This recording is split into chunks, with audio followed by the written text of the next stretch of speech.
Okay. Dr. Sukma, why are you called Rizal? Why did your parents call you Rizal? Well, actually, that's my name. My father gave me the name Rizal Sukma, and I think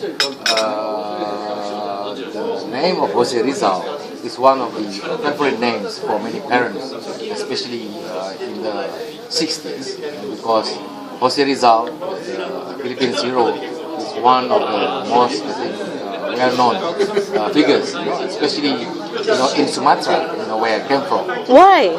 And well, the history of his struggles, against the Spanish, colonialism, his works, his book, his thinking, and also because he was one of the earliest Southeast Asian leaders, who actually came up and tried to address all the issues that many countries in Southeast Asia are also concerned about the relationship with the colonial masters, about the nation identity, all those issues actually is very close to the heart of many Indonesians, I would say Republicans, who want to also get independence, from the Dutch and so on. So the story of Jose Rizal, especially among the elite and the intellectuals in Sumatra, is very well known, because people respect him simply because his life has really demonstrated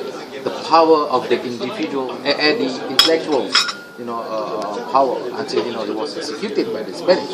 So that's why I think for many educated Sumatrans and also some part of Sulawesi, Jose Rizal is very much admired, and I think my father was one of them, who actually admired Jose Rizal. There was a lot of translation of his work at that time in the 60s. And that's why I think he gave me, Rizal's name.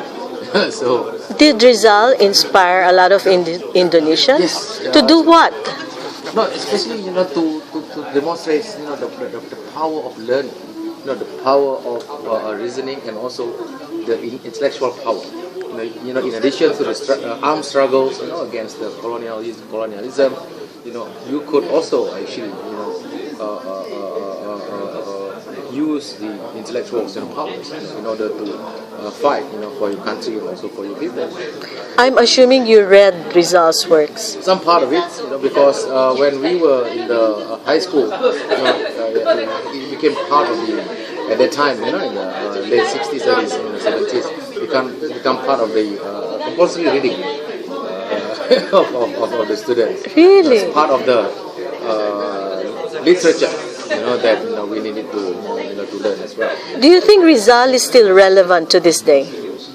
No, I think still because most of the countries in Southeast Asia, I think still in the process of this nation building, state building, the ideas about freedom, about the intellectual freedom, and so on, still very much part of the daily struggle. Because you look at around the region, there are still countries who actually try to curb the freedom of thought, and that's, I think, become embarrassing in a way, because we are entering the 21st century, but still, not all, countries in Southeast Asia enjoy the things that, we, the Indonesian, the Filipinos, already enjoyed, say, for the last 20 years.